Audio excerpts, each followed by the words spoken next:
Vous m'entendez toujours bien? Avant d'écouter le message, nous allons nous incliner dans la prière, dans ce Dieu merveilleux que nous venons d'adorer. Oui, merci Seigneur pour ces moments précieux, Seigneur, que tu nous donnes.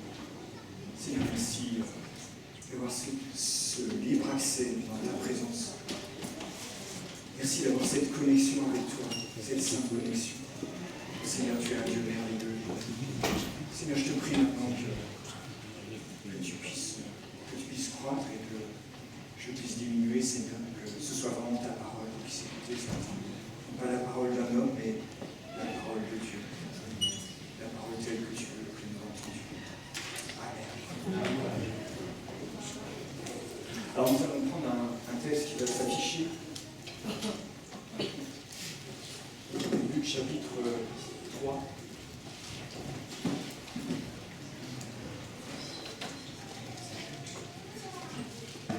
Luc chapitre 3. La prédication de Jean-Baptiste. Un homme qui n'avait pas de pied micro, mais un vêtement en poil de chameau, qui mangeait des sauterelles sauvages. La 15e année du règne de Tibère César, lorsque Ponce Pilate était gouverneur de la Judée, Hérode, tétrarque de la Galilée, son frère Philippe, tétrarque de l'Ituménée et du territoire de la Traconite, Lysanias, tétrarque de l'Abilène, et du temps des souverains sacrificateurs Anne et Caïphe, la parole de Dieu fut adressée à Jean, fils de Zacharie, dans les déserts. Et il alla dans les pays des environs du Jourdain, prêchant le baptême de repentance pour la rémission des péchés, selon ce qui est écrit dans le livre des paroles d'Ésaïe le prophète. C'est la voix de celui qui crie. C'est la voix de celui qui crie dans le désert. Préparez le chemin du Seigneur. Non, il ne l'a pas dit comme ça. Il a dit, c'est la voix. Il a crié, c'est la voix de celui qui crie dans le désert. Préparez le chemin du Seigneur. Aplanissez ses sentiers. Toute vallée sera comblée, toute montagne, toute colline seront abaissées. Ce qui est tortueux sera redressé, et les chemins raboteux seront aplanis. Et toute chair verra le salut de Dieu. Il disait donc à ceux qui venaient en foule pour être baptisés par lui, race de vipères, qui vous a appris à fuir la colère à venir? Produisez donc des fruits dignes de la repentance, et ne vous mettez pas à dire en vous-même, nous avons Abraham pour père, car je vous le dis, que de ces pierres, Dieu peut susciter des enfants à Abraham. Déjà même la cognée est mise à la racine des arbres. Tout arbre donc qui ne produit pas de bons fruits sera coupé et jeté au feu. La foule l'interrogeait, disant, que devons-nous donc faire? Il leur répondit que celui qui a 2 tuniques partage avec celui qui n'en a point, et que celui qui a de quoi manger agisse de même. Il vint aussi des publicains, c'est-à-dire des collecteurs d'impôts, pour être baptisés, et ils lui dirent, Maître, que devons-nous faire? Il leur répondit, n'exigez rien au-delà de tout ce qui vous a été ordonné. Des soldats aussi lui demandèrent, et nous, que devons-nous faire? Il leur répondit, ne commettez ni extorsion, ni fraude envers personne, et contentez-vous de votre solde. Comme le peuple était dans l'attente, et que tous se demandaient en eux-mêmes si Jean n'était pas le Christ, il leur dit à tous, moi, je vous baptise d'eau, mais il vient celui qui est plus puissant que moi, et je ne suis pas digne de délier la courroie de son collier. Moi, je vous baptise d'eau, mais lui, il vous baptisera du Saint-Esprit et de feu. Il a son van à la main, il nettoiera son aile, et il amassera le blé dans son grenier, mais il brûlera la paille dans un feu qui ne s'éteint pas. C'est ainsi que Jean annonçait la bonne nouvelle au peuple, en lui adressant encore beaucoup d'autres exhortations. Mais Hérode, le tétrarque, étant repris par Jean au sujet d'Hérodias, femme de son frère, et pour toutes les mauvaises actions qu'il avait commises, ajouta encore à toutes les autres celle d'enfermer Jean dans la prison. Tout le peuple se faisant baptiser, Jésus fut aussi baptisé, Et pendant qu'il priait, le ciel s'ouvrit, et le Saint-Esprit descendit sur lui sous une forme corporelle comme une colombe. Et une voix fit entendre du ciel ces paroles. Celui-ci est mon Fils bien-aimé, en qui j'ai mis toute mon affection. Alors, commençons par le verset 1. La 15e année du règne de l'empereur Tibère, Ponce Pilate était gouverneur de la Judée, Hérode, tétrarque de la Galilée, son frère Philippe, tétrarque du territoire de l'Ithurée et de la Traconite, Lysanias, tétrarque de l'Abilène. Waouh, voilà, et pourquoi toutes ces précisions barbantes et difficiles à prononcer? Ou plutôt, ne devrions-nous pas nous émerveiller de la précision historique de ce verset? À l'époque où Jean-Baptiste a commencé sa prédication, il y avait une espérance messianique très forte en Israël, du fait de l'occupation romaine. Depuis Malachie, depuis 400 ans, il n'y avait plus eu de prophète en Israël. Imaginez-vous que pendant 4 siècles, vous n'avez pas pu entendre de prédication. On attendait depuis des siècles la venue du Messie, qui est plutôt comme un chef politique, comme un chef militaire, un libérateur. Mais Jésus, nous dit Ésaïe chapitre 53, est venu comme un simple homme, méprisé, abandonné des hommes, homme de douleur et habitué à la souffrance. Il s'est chargé de fautes et de maladies. Mais cette année-là, précisément la 15e année du règne de l'empereur Tibère, la 15e année du règne de l'empereur Tibère, bingo, ça y est, cette espérance folle se met en route. Une voix crie dans le désert, préparez le chemin du Seigneur. Et je ne peux m'empêcher de rapprocher cette voix, préparez le chemin du Seigneur, d'une autre voix que l'on trouve dans la parabole des 10 vierges. Voici l'époux, allez à sa rencontre. Sommes-nous prêts à aller à sa rencontre, ou sommes-nous accablés et endormis par les soucis de cette vie? Nous ne savons ni le jour ni l'heure. Mais un jour, c'est sûr, comme le ministère de Jean-Baptiste a débuté la 15e année du règne de l'empereur Tibère, la venue du Seigneur se fera soudainement. Il paraîtra alors pour ceux qui l'attendent pour leur salut. L'attendez-vous pour votre salut? Il viendra pour ceux qui l'aiment.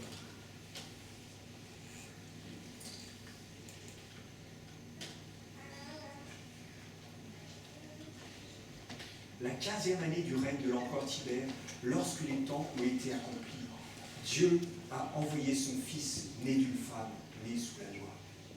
Les temps ont été accomplis cette 15e année-là, sous l'Empire romain, qui avait développé des routes, des moyens de communication, des routes terrestres, maritimes, des routes qui étaient favorables à la diffusion, à la propagation de l'Évangile, tout comme aujourd'hui, le net, l'audiovisuel, favorise de façon stupéfiante et exponentielle la diffusion de l'Évangile jusqu'aux extrémités de la terre.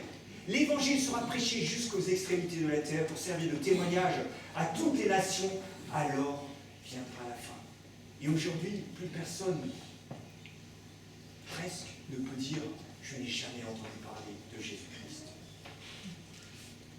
Le récit biblique s'ancre et fait irruption dans l'histoire humaine, que cela plaise aux adeptes de la laïcité ou pas. Nous sommes aujourd'hui le 4 décembre 2022. Le 4 décembre 2022, après quoi? Après Jésus-Christ. Dieu est maître de l'histoire des hommes. Et vous avez ce passage stupéfiant de Jérémie 16, verset 14.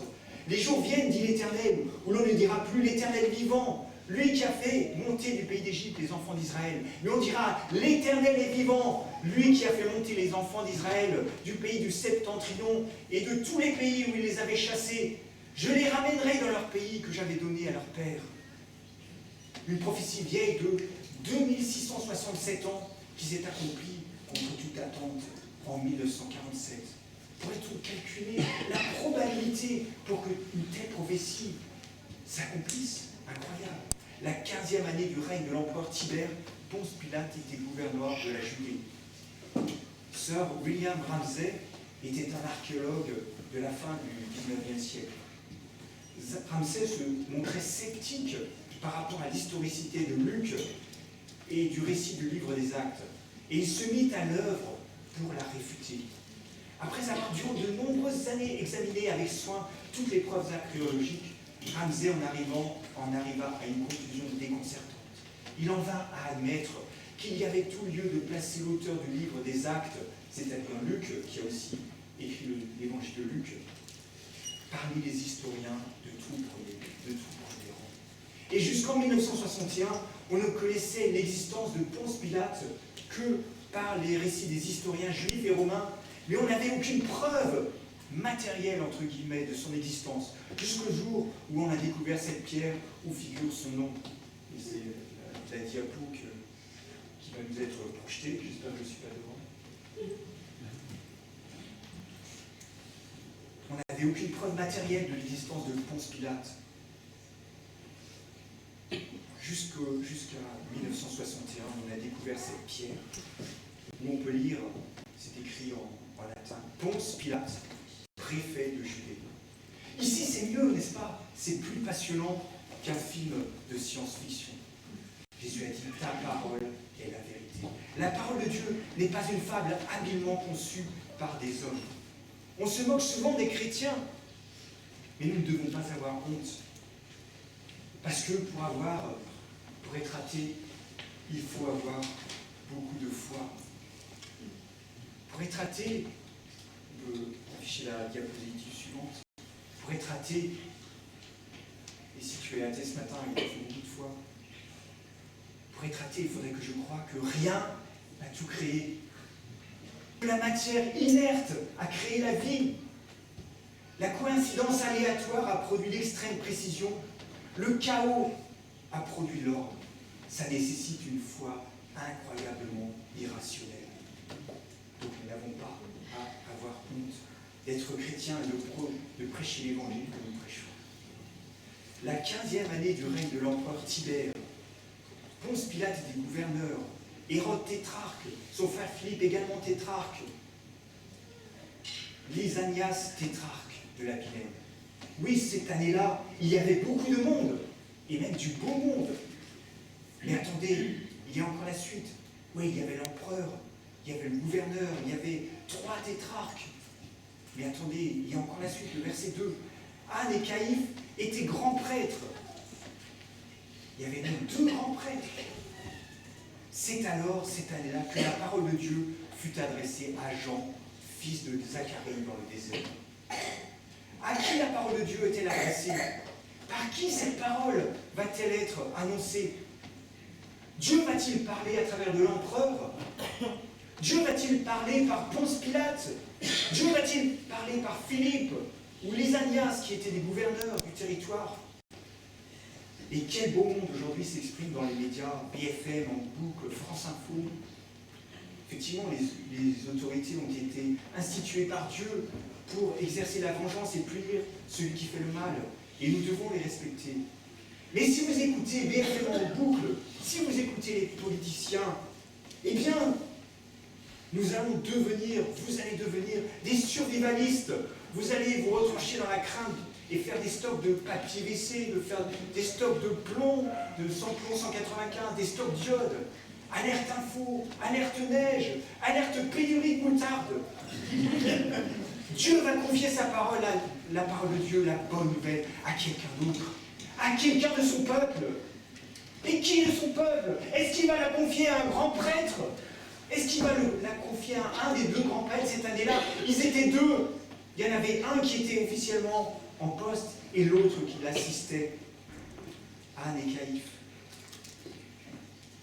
Dieu va-t-il choisir l'un ou l'autre? Transposé aujourd'hui, on pourrait dire, mais imaginez qu'à la question que Dieu pose à Ésaïe, qui enverrai-je, qui marcherait pour nous? Je répondrais, Seigneur, à qui tu vas confier ta parole? Qui est grand prêtre aujourd'hui? Est-ce que Dieu va confier l'annonce de sa parole à John MacArthur?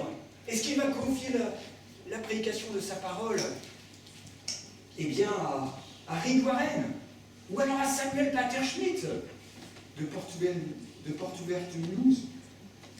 Oui, merci Seigneur, parce qu'il y a des hommes et des femmes qui ont vraiment un don pour annoncer la parole. Il faut de tels hommes et merci pour leur ministère. Mais s'il fallait attendre leur passage ici, nous aurions le temps de mourir de faim. Dieu, cette année-là, a choisi quelqu'un de faible en apparence, quelqu'un finalement de bizarre, poil de chameau, mangeur de sauterelles. Et Dieu te choisit peut-être dans tes circonstances défavorables, dans ton désert, pour annoncer la bonne nouvelle, pas forcément à des milliers de personnes, et pas forcément du haut de cette estrade, mais à tes voisins, à tes collègues, à ta famille. Dieu choisit les choses faibles du monde pour confondre les fortes. Dieu choisit peut-être un moment défavorable pour t'appeler à le servir d'une façon ou d'une autre. Je suis peut-être dans un désert financier, ce n'est pas le moment. Ma grâce te suffit, disait Paul, car ma puissance s'accomplit dans la faiblesse. Pour cela, il y a un moment, pas forcément le moment que j'ai choisi moi, non, celui que Dieu a choisi et fixé. Cette année-là, la 14e année du règne de Tibère, la parole de Dieu fut adressée à Jean. Jean-Baptiste attendait ce moment depuis le sein maternel. Combien d'années a-t-il attendu? Eh bien, environ 30 ans. 30 ans. Dieu a-t-il placé des rêves dans ta vie? Des rêves en accord avec sa parole, des rêves en accord avec sa volonté. Alors ne désespère pas. Dieu fait toutes choses belles en son temps. Dieu fait toutes choses belles en son temps. On aime bien les romans de science-fiction, parce qu'en 1 heure et demie, il y a une succession folle d'événements qui se passent, de choses extraordinaires qui se passent. Et les images et les actions s'imbriquent à une vitesse vertigineuse. Mais Dieu avait dit à Habacuc, c'est une prophétie dont le temps est déjà fixé. Elle marche vers son terme et elle ne mentira pas. Si elle tarde, attends-la, car elle s'accomplira. Elle s'accomplira certainement. Et qu'avait répondu Habacuc, ah Seigneur, accomplis ton œuvre dans le cours des années. Ô Éternel, dans le cours des années, manifeste-la. Habacuc 3, verset 12. J'avais parlé récemment en étude biblique de Mademoiselle Klein. Mademoiselle Klein, c'était une vieille enseignante retraitée qui fréquentait l'église protestante officielle en Alsace. Et c'était une vieille demoiselle célibataire, fidèle au Seigneur, qui assurait l'école du dimanche dans l'église officielle. Et mes parents m'avaient autorisé seulement 2 fois à aller dans cette école du dimanche. Elle nous avait simplement appris à prier. Elle nous avait simplement appris à prier. Elle nous avait dit, quand tu pries, là, tu parles simplement à Dieu. Elle nous avait dit que notre cœur, il était tout noir et que Jésus avait le pouvoir de le rendre blanc. J'avais simplement entendu ça, je devais avoir 7 ans. Et si je suis ici, c'est un peu grâce à elle, c'est certainement grâce à elle, parce qu'à l'âge de 20 ans, je me suis souvenu comment elle nous avait enseigné à prier. Et j'ai prié à 20 ans quand j'étais désespéré et que je cherchais le Seigneur. Et le Seigneur s'est révélé à moi. Vous savez, elle n'avait pas de vêtements de poil de chameau, mais c'était tout comme. Elle avait une vieille peau. Son apparence n'avait rien pour plaire, surtout pour un homme stupide, comme j'étais. Moi, je me voyais la tête des vieux. Pouvons-nous mesurer l'impact de notre témoignage? Peut-on le faire mesurer par un institut de sondage, Odoxa Consulting, Ipsos? Jean, Mademoiselle Klein, toi, moi, tu te sens peut-être faible, pas prêt, pas bien dans tes baskets de poil de chameau, mais tu annonces un message qui te dépasse, un message qui a des répercussions éternelles jusque dans l'éternité. Et c'est vrai que les peu de fois où je suis allé à l'évangélisation, c'est vrai, on se sent pas bien, on se sent pas bien, on doit partir dans les rues, mais c'est un peu comme le bouton, enfin, la comparaison n'est pas bonne, mais vous savez, les fous, certaines espèces de fous qui nous dirigent, ils ont sous la main le bouton qui déclenche la bombe atomique. Ils ne voient pas les répercussions que cela peut avoir. Eh bien, que Que dit la parole de Dieu? La parole de Dieu dit quoi de l'Évangile? L'Évangile est la puissance de Dieu pour le salut de quiconque croit. Romains chapitre 1, verset 16.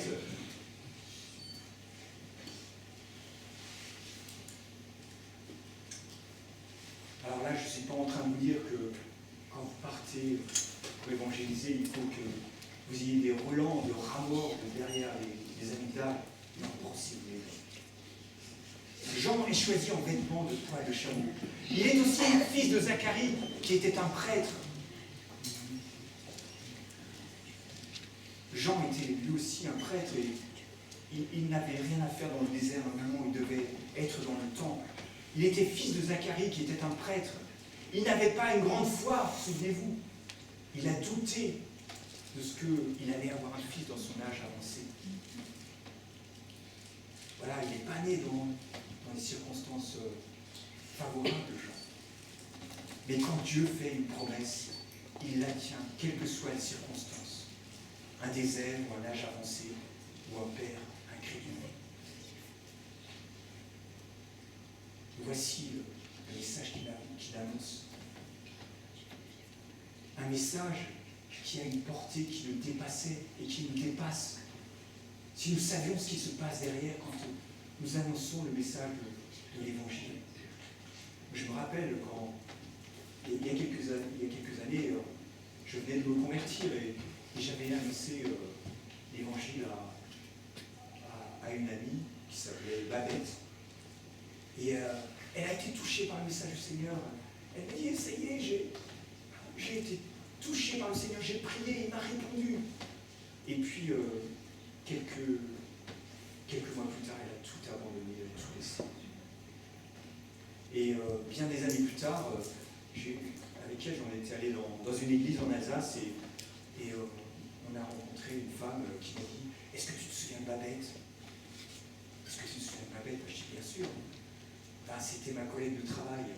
Et si je suis ici, c'est grâce à elle, parce que dans le court temps où elle s'était tournée vers le Seigneur, elle lui avait témoigné. Et elle était devenue chrétienne, baptisée, elle était fidèle au Seigneur. La portée du message que nous annonçons, elle le dépasse. Préparez le chemin du Seigneur, aplanissez ses sentiers. Toute vallée sera comblée, toute montagne et toute colline seront abaissées. Ce qui est tortueux sera redressé, et les chemins raboteux seront aplanis. Et toute chair verra la gloire de Dieu. C'est tiré d'Ésaïe 40, qui s'appelle aussi le livre de la consolation. Toute chair verra le salut de Dieu. Jean, il annonce ce message dans le désert, mais ce message va jusqu'à toute chair, jusqu'aux extrémités de la terre est allé l'Évangile. Et nous sommes maintenant arrivés à la toute extrémité de la fin des temps. Le message a une portée qui nous dépasse. L'Évangile est la puissance de Dieu pour le salut de quiconque croit. Toute vallée sera comblée, toute montagne et toute colline seront abaissées. Ce qui est tortueux sera redressé, et les chemins raboteux seront aplanis. Le long de quelle vallée cheminons-nous? Quelle montagne se dresse devant moi? Quel chemin raboteux abîme mes pieds? Avons-nous l'impression que rien ne s'améliore, que nous retombons toujours dans les mêmes ornières? Oui, force est de constater que la vie n'est pas un long fleuve tranquille. Force est de constater que même pour le chrétien, eh bien la vie, elle peut être bien déconcertante parfois. Force est de constater que le fait de devenir chrétien, au lieu d'améliorer ma vie, parfois la rend plus compliquée. Et le diable ne s'utilise pas bien souvent à l'oreille. Et tu es un enfant de Dieu. Tu es un enfant de Dieu. Hein? Alors pourquoi est-ce qu'il t'arrive ceci ou cela? Pourquoi cette montagne? Pourquoi cette vallée? Pourquoi ce chemin raboteux? Pourquoi ceci? Pourquoi cela dans ta vie? Si tu es le fils de Dieu ou la fille de Dieu, vas-y, ordonne que ces pierres deviennent du pain ou un paquet de bonbons Haribo. Le Christ lui-même n'a-t-il pas vécu la même tentation? Qu'a-t-il répondu? L'homme ne vivra pas de pain seulement, mais de toute parole qui sort de la bouche de Dieu. Dieu n'aime pas forcément les difficultés et les épreuves de notre chemin, mais il nous assure de nous y rejoindre dans une communion intime avec nous par sa parole vivante. Prenons-nous ce temps quotidien dans sa parole. Moi, j'avoue que c'est difficile, comme pour vous d'ailleurs. Dès qu'on se lève, ça y est, on est déjà en retard. Depuis la chute, le monde est tordu. Et il y a des choses qui ne disparaîtront que lorsque nous serons dans la présence du Seigneur.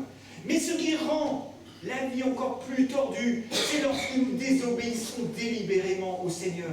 Lorsque nous péchons, nous rendons le chemin encore plus tordu. Un proverbe dit, ceci c'est un proverbe alsacien, pourquoi faire simple quand on peut faire compliqué? Je traduis, pourquoi faire simple quand on peut faire compliqué? Et la Bible dit, si le juste ne se sauve qu'avec peine, que deviendront l'impie et le pécheur? Autrement dit, si la vie est déjà compliquée en soi, pourquoi la rendre encore plus compliquée en ne respectant pas la loi de Dieu, en vivant dans des péchés qui vont nous faire récolter encore plus de difficultés, dont je vais être le seul responsable? Adultère, vol, pornographie, alcoolisme et addiction en tout genre. C'est pourquoi Jean crie dans le désert, préparez le chemin du Seigneur, aplanissez ses sentiers, faites-lui des sentiers bien droits, ou rectifiez les sentiers qu'il doit parcourir. Le chemin que le Seigneur veut nous faire parcourir, son chemin, ses sentiers, nous dit le texte, sont des chemins bien droits. Israël, en sortant d'Égypte, a mis combien de temps à rejoindre la terre promise? 40 ans. 40 ans. Est-ce que nous voulons errer 40 ans dans notre vie? Pourtant, combien de jours de marche y avait-il entre la sortie d'Égypte et l'entrée en terre promise? Combien de jours de marche? Combien? 11 jours de marche. Et ils y sont restés 40 ans. 40 ans parce qu'ils ont désobéi. 40 ans, ils sont tous morts. Sauf deux, Josué et Caleb. Voici, j'ai mis devant toi le chemin de la mort et de la vie. Choisis la vie afin que tu vives. Veux-tu mettre 11 journées de marche ou 40 ans dans le désert? Ézéchiel 33, verset 11 dit, « Je suis vivant, dit le Seigneur. Je suis vivant, dit le Seigneur l'Éternel. Ce que je désire, ce n'est pas que les méchants meurent, c'est qu'ils changent de conduite et qu'ils vivent. Revenez, revenez de votre mauvaise voie. Et pourquoi mourriez-vous, maison d'Israël? Revenez. Revenez de votre mauvaise voie. C'est qu'ils changent de conduite. C'est exactement ce que signifie ce mot, le mot repentance, du verset 3 de notre texte. Jean a été appelé à baptiser les gens pour indiquer qu'ils changeraient de vie, afin de recevoir le pardon de leurs péchés. Il prêchait le baptême de repentance pour la rémission des péchés. Et nous, comment annonçons-nous le message de l'Évangile? Souvent, on ne veut pas scandaliser les gens, on va vers eux avec un paquet de fraises tagada, puis on ressort un et on le met dans la bouche. Jésus t'aime, Jésus t'aime, Jésus t'aime. Le message de Jean, il est beaucoup plus rugueux. Attention, la hache est sur le point d'attaquer la racine des arbres. Tout arbre qui ne porte pas de bons fruits va être coupé et jeté au feu. Voici à quoi est destiné l'homme naturel. Il ne peut de lui-même produire du bon fruit.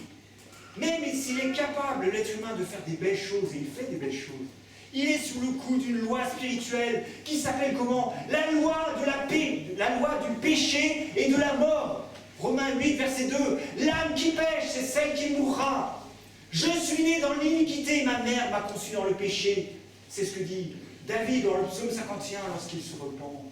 Tous sont pécheurs et privés de la gloire de Dieu. L'homme naturel vit sous la dépendance de cette loi spirituelle qui l'attire vers le bas, vers le jugement, tout comme la loi de la gravité attire celui qui voudrait la défier. Qu'est-ce qui se passe si tu défies la loi de la pesanteur? si tu crois que tu peux voler, c'est ce qui est arrivé au fils de celui qui avait inventé le LSD. Il a sauté par la fenêtre et il s'est fracassé. Parce qu'il avait pris du LSD, il s'est fracassé. Il a osé défier la loi de la gravité. On raconte l'histoire de ce chrétien qui travaillait sur le toit d'une chapelle. Et c'était un chrétien fervent. Et que s'est-il passé? Malheureusement, il est tombé. Il est tombé du toit de la chapelle.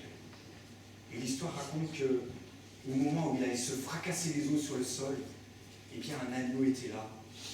Et il est tombé sur l'agneau, et l'agneau est mort à sa place. L'Ancien Testament, dont Jean est le dernier acteur, nous raconte comment Dieu va élaborer sur des centaines d'années le plan de sauvetage de cette humanité qui chute. Il va envoyer son Fils, l'agneau de Dieu, qui va nous libérer de cette terrible loi de la pesanteur, qui va nous fracasser et nous briser les os. Il a donné la loi et le système sacrificiel comme un pédagogue, c'est-à-dire un bon enseignant pour nous mener à Christ. Galates 3, 23 et 24 nous dit « Avant l'ère de la foi, nous étions enfermés comme dans une prison, étroitement gardés par la loi, notre geôlière. Nous attendions la foi qui devait être révélée. » On pourrait dire aussi que la loi était la gouvernante chargée de nous surveiller et de nous éduquer jusqu'au jour où elle pourrait nous mener à l'école du Christ. Elle nous a donc préparés à être déclarés justes par le moyen de la foi. La loi a été donnée pour montrer à l'homme qu'il était incapable de l'observer, pour lui montrer combien il est esclave de cette implacable loi, de la pesanteur. Des animaux étaient sacrifiés, comme dans cette histoire de ce chrétien qui est tombé du toit de la chapelle. Les animaux étaient sacrifiés pour préfigurer l'agneau de Dieu, qui seul ôte le péché du monde.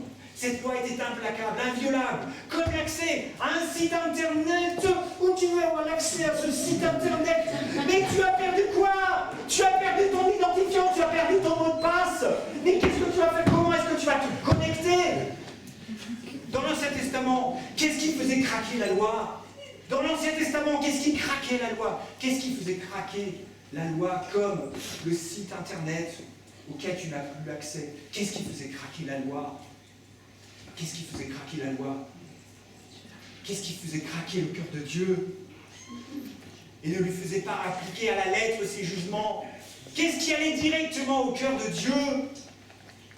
Voici l'identifiant universel qui s'applique aussi bien aux païens qu'au peuple de Dieu. Voici l'ordre du roi païen de Ninive, en Jonas 3, qui de façon inattendue réagit à la prédication de Jonas. Jonas, il a annoncé l'évangile, il n'y croyait pas, il y croyait sur sa demande.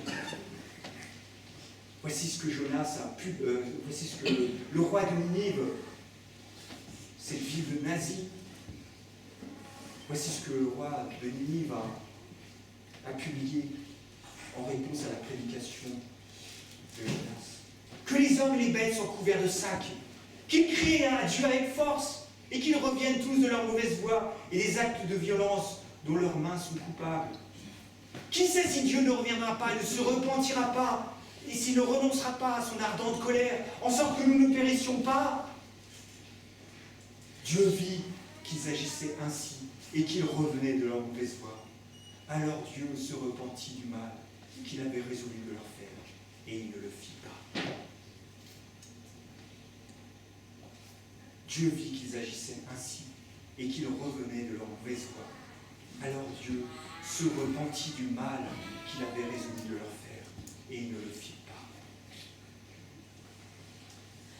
Voici la proclamation de l'identifiant céleste dans la bouche du roi israélite Salomon. Quand je fermerai le ciel et qu'il n'y aura pas de pluie, quand j'ordonnerai aux sauterelles de consumer le pays, quand j'enverrai la peste parmi mon peuple, si mon peuple, ceux qui aient invoqué mon nom, s'humilient, prient et cherchent ma face, et s'ils se retournent de ses mauvaises voies, je l'exaucerai des cieux, je lui pardonnerai son péché, et je guérirai son pays. 2 Chroniques 7, 14. Quel est donc l'identifiant qui fait craquer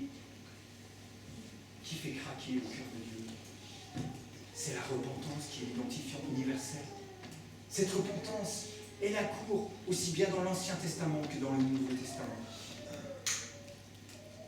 Le monde entier a besoin de l'entendre, d'entendre parler de repentance. La repentance fait la charnière entre l'Ancien Testament et le Nouveau Testament. La repentance est le préambule, la disposition intérieure indispensable pour recevoir le Christ. La repentance est l'outil, avec la foi en Christ, par l'intermédiaire duquel Dieu veut te restaurer. Restaurer le monde, aplanir les collines et les montagnes, combler les vallées, redresser ce qui est tordu, aplanir les chemins raboteux qui blessent tes pieds. La repentance, mais avec la foi en Christ. Marc 1,15 dit, c'est Jésus qui prononce cette parole. Repentez-vous et croyez à la bonne nouvelle. Jésus a commencé son ministère par repentir. Pierre, le jour de Pentecôte, a engagé ses auteurs à se repentir. Dans l'Ancien Testament, seule la repentance pouvait toucher et infléchir le cœur de Dieu, décidé à châtier l'iniquité. Dans le Nouveau Testament, en plus de la repentance, nous voyons Dieu nous réconcilier avec lui-même. Nous bénéficions de la réconciliation et même de quoi? De l'adoption. En survolant le début de Romains 8, nous voyons que nous passons du statut d'esclave de la loi du péché et de la mort à celui de fils et de fille de Dieu. L'Esprit lui-même vient attester à notre esprit que nous sommes enfants de Dieu et nous pouvons l'appeler Père, mon cher Père. Nous avons donc un libre accès à cette connexion extraordinaire, la connexion avec Dieu lui-même, grâce à l'identifiant repentance et au mot de passe Jésus-Christ. L'autre grand message de Jean a été en dehors de ce repentez-vous. Il a dit, voici l'agneau de Dieu qui ôte le péché du monde en voyant passer Jésus. Il a donné l'identifiant et le mot de passe comme un relais aux futures générations. Le mot de passe. Il n'y a sous le ciel aucun autre nom qui ait été donné parmi les hommes par lequel nous devions être sauvés. Acte 4, verset 12. Voici pourquoi il est le plus grand des prophètes, mais le plus petit du royaume des cieux, car il n'a pu l'entrevoir, car il n'a pu qu'entrevoir l'adoption sans y goûter comme nous. Je vous dis, c'est Jésus qui rend témoignage à Jean, parmi ceux qui sont nés de femmes, il n'y en a point eu de plus grand que Jean. Cependant, le plus petit dans le royaume de Dieu est plus grand que lui. Par cette affirmation, nous pouvons mesurer le privilège que nous avons, même accablés par cette vie de RER, de crevaison, de pain, de machines, de chauffage, tout le saint-soin. Le plus petit dans le royaume de Dieu est plus grand que lui.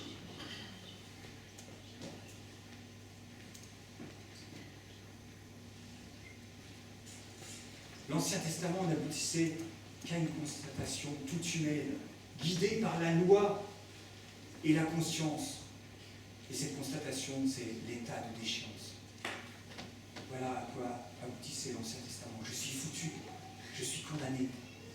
Elle est toujours indispensable, cette constatation. Mais j'ai besoin aussi de la repentance assistée par l'Esprit, inaugurée par le Nouveau Testament. Jésus a dit en parlant du Saint-Esprit, « Si je m'en vais, c'est pour votre avantage. En effet, si je m'en vais, le consolateur divin ne viendra pas vers vous. » En effet, si je ne m'en allais pas, le conseiller divin ne viendrait pas vers vous. Il est donc préférable pour vous de me voir partir, car alors je vous l'enverrai. Quand il sera venu, il prouvera à ceux qui vivent dans le monde la réalité du péché, de la justice et du jugement. Il leur fera d'abord prendre conscience de leur péché, qui consiste à refuser de croire en moi. La repentance depuis Jésus-Christ est assistée par le Saint-Esprit. Là, nous voyons en Jean 16 que c'est le Saint-Esprit qui nous conduit dans la repentance, ce qui n'était pas le cas dans l'Ancien Testament, puisque le Saint-Esprit n'était pas encore là. La repentance assistée par le Saint-Esprit. Pour les plus anciens d'entre vous, vous vous souvenez de ce geste? Eh bien, c'était la direction non assistée. Il y avait des voitures qui n'avaient pas de direction assistée. Vous deviez carrément sortir de la voiture mettre le pied comme ça pour tourner le volant, c'est dur. L'Esprit Saint guide le malade que je suis vers le médecin qui pardonne et guérit. La repentance depuis Jésus-Christ ne me laisse pas dans le désespoir.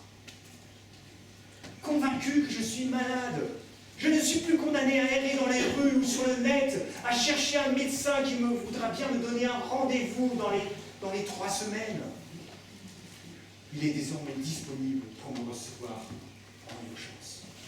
Et vous savez, il existe plusieurs sortes de malades. Il y a ceux qui refusent d'admettre qu'ils sont malades. C'est peut-être la pire des races de malades.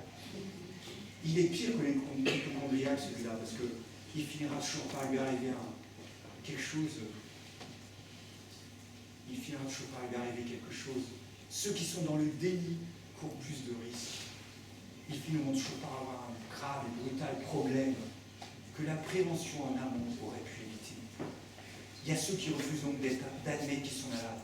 Il y a ceux qui reconnaissent leur maladie, mais qui pensent avoir la capacité et la compétence de pouvoir se soigner eux-mêmes. Il y en a de plus en plus qui se soignent à la tisane de camomille, à la tisane de goyave, avec le docteur Google. La conséquence est la même. Ils vont avoir des problèmes. Ils finiront toujours par avoir un grave et brutal problème que la prévention en amont aurait pu éviter. Enfin, il y a une troisième sorte de malade. Et j'espère que vous en faites partie, comme moi. Il y a les malades qui se reconnaissent malades et totalement impuissants pour s'en sortir eux-mêmes par leur propre force. Ils remettent leur sort entre les mains du chirurgien qui les informe loyalement sur la gravité de leur état. Ce chirurgien prend le temps de les informer de la modalité de l'opération. Il signe un papier où il reconnaît avoir reçu cette information et ensuite ils s'en remettent entièrement entre les mains de l'anesthésiste. Voilà pourquoi Jean XVI résume le plus grand péché dans cette expression. Leur péché consiste de refuser de croire en moi. Jésus a dit, ce ne sont pas ceux qui se portent bien qui ont besoin de médecins, mais les malades. Je ne suis pas venu appeler les justes, mais les pécheurs. Alors, bonne nouvelle si tu te sens pécheur ce matin. Accepte d'aller vers le divin médecin. Comme Jean-Baptiste, nous sommes chargés d'indiquer un diagnostic, d'informer loyalement sur la gravité de la maladie qui touche l'être humain. Cette maladie s'appelle le péché. Nous sommes chargés de dire, voici le contrat que Dieu vous demande de signer. Allez-vous le signer. Nous pouvons insister, dans aucun cas, nous ne pouvons convaincre le plus profond des cœurs. Celui qui convainc, c'est le Saint-Esprit. Quelles sont les étapes de la repentance? C'est le Saint-Esprit qui donne la conviction de péché, c'est-à-dire le profond regret d'avoir offensé Dieu. Cette conviction produit la confession avec notre bouche, la confession de notre péché à Dieu par notre bouche. David disait dans le psaume 32, « Tant que je me suis tu, mes os se consumaient, car nuit et jour ta main s'appesantissait sur moi. J'ai dit avec ma bouche, j'avouerai mes transgressions à l'Éternel. Et toi, tu as ôté la peine de mon péché. » L'étape suivante, c'est l'abandon du mal. La vraie repentance provoque un dégoût du mal. Cela part de l'intérieur. La vraie repentance provoque un dégoût du mal et une rupture des mauvaises habitudes suivies jusque-là. C'est ce que Jean-Baptiste exprime au verset 8 par produire les fruits d'une vraie repentance. Remarquez que dans le texte, Jean ne prêche pas une révolution sociétale, mais une révolution intérieure. Il ne demande pas aux soldats de déserter ou de devenir des antimilitaristes, mais de changer de comportement. Il ne demande pas de me transformer en leader syndical, Jean Martinez, Philippe Martinez, Daniel Martinez, Jamel Martinez. Mais il ne me demande pas de faire de grève pour avoir plus de salaire, mais de donner moi-même si je peux, d'être généreux avec mon prochain. Il ne demande pas aux publicains, c'est-à-dire aux collecteurs d'impôts, de devenir des terroristes de l'ultra-gauche, des black blocs, des anarchistes, mais d'être honnêtes. Et si nous voulons que notre monde devienne meilleur, Commençons d'abord par nous-mêmes. Commence d'abord par toi, Jean. Commence d'abord par ta propre maison, par tes voisins, tes collègues de travail, ton prochain. Aime ton prochain comme toi-même. C'est là la loi et les prophètes. Cela part de l'intérieur. C'est faux de dire « il faut que tu changes pour que Dieu t'accepte ». C'est faux de dire « il faut que tu changes pour que Dieu t'accepte ». Cela peut conduire au désespoir. En elle-même, la repentance n'a aucun pouvoir pour effacer le péché. C'est la foi en Jésus-Christ seul. La foi en Jésus-Christ mort pour mes péchés et ressuscité pour ma justification qui s'ouvre. Enfin, la dernière étape de la repentance, c'est la soumission à Dieu. C'est le cri de l'homme terrassé qui s'écrie « Seigneur, que veux-tu que je fasse ?» Enfin, la dernière étape, c'est la persévérance dans une attitude constante de repentance. Tant que nous serons ici-bas, nous aurons des progrès à faire, des luttes et des échecs. Nous ne sommes plus obligés de pécher, mais la possibilité en est toujours offerte. Si nous nous débattons avec notre péché, c'est que nous sommes en route, c'est que nous sommes sur le chemin. Comment cela peut-il se faire? Eh bien, cela est impossible aux hommes, mais possible à Dieu. Jésus a dit, ce qui est né de la chair est chair, ce qui est né de l'esprit est esprit. Venons-nous maintenant à ce qui était la principale activité de Jean. Il baptisait. Il baptisait. Alors je ne sais pas pour vous, mais moi quand je lis ce texte, je suis un peu perdu. Parce que rien que dans ce texte, il y a plusieurs baptêmes dans le texte que nous avons lu. Il y a le baptême de repentance, il y a le baptême d'eau, le baptême que va pratiquer Jésus, c'est-à-dire le baptême du Saint-Esprit. Jésus lui-même s'est fait baptiser par Jean. Pourquoi? La finale de l'évangile de Matthieu nous dit que nous devons aller par toutes les nations et de baptiser au nom du Père, du Fils et du Saint-Esprit. Est-ce que je continue ou j'arrête? Je vois qu'on me fait signe.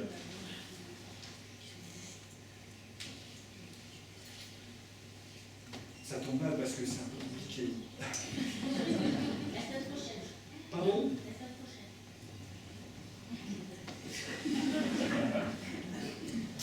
Nous voyons ici une antithèse. Oula, à midi.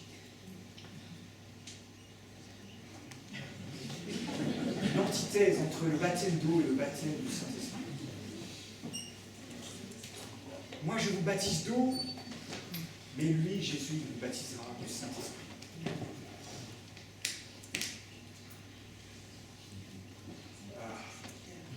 Là, vous m'avez arrêté, je ne sais plus quoi faire. Je continue. Je propose, Jean, de le poursuivre la semaine prochaine. D'accord. Là, on aborde un autre thème. D'accord. Donc, j'arrête. Je cède ma place. Non, mais ça...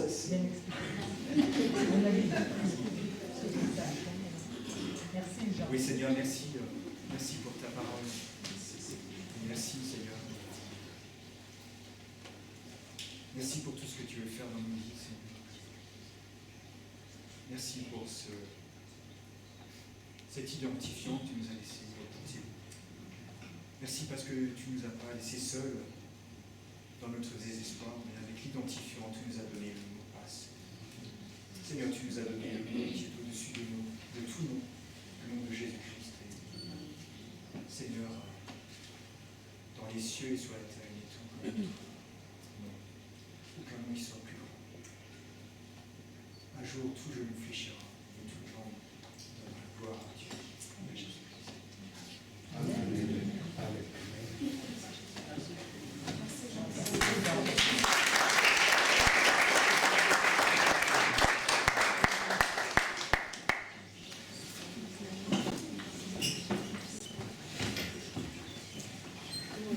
Merci Jean pour ce merveilleux message. En tout cas, ce que je retiens, c'est que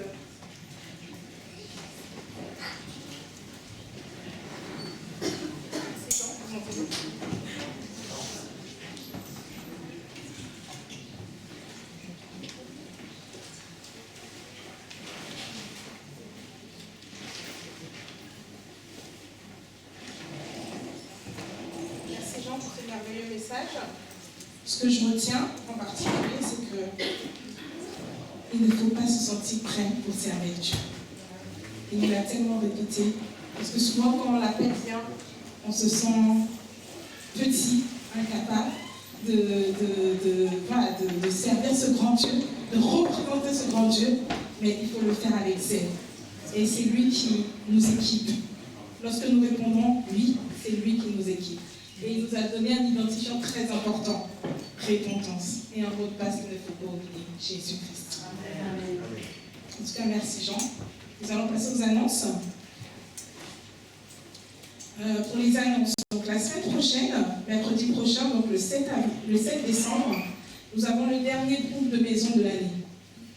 Donc nous avons 6 groupes de maisons. Donc chacun ira dans son groupe. Donc c'est le 7 décembre. Ensuite, le 14 décembre, donc le mercredi d'après, ça sera ici à l'église pour l'enseignement, il me semble.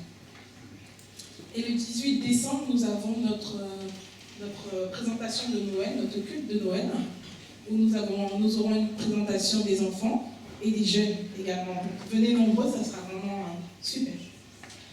Et nous avons la soirée du Nouvel An, qu'il ne faut absolument pas oublier. Vous pouvez commencer les inscriptions donc, auprès de l'équipe réception. Inscrivez-vous. Je pense que ça sera vraiment un bon moment à passer entre frères et sœurs. J'ai une autre annonce pour vous. Le planning ménage est affiché sur la boîte à clé pour tout le mois. Donc vous pouvez aller consulter. Apparemment, il y a 3 jeux de clés disponibles. Il faudra juste noter les noms des personnes qui prennent les clés. Donc voilà, pour les annonces. Excusez-moi.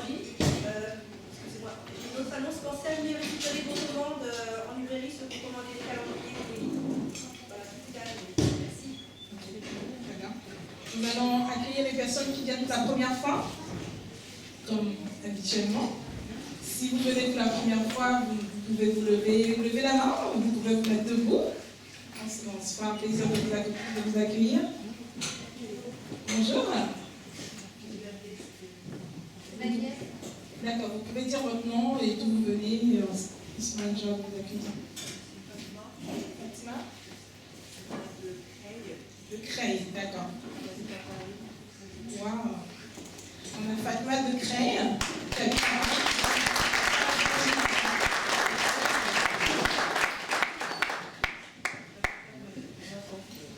D'accord. Ça la bienvenue.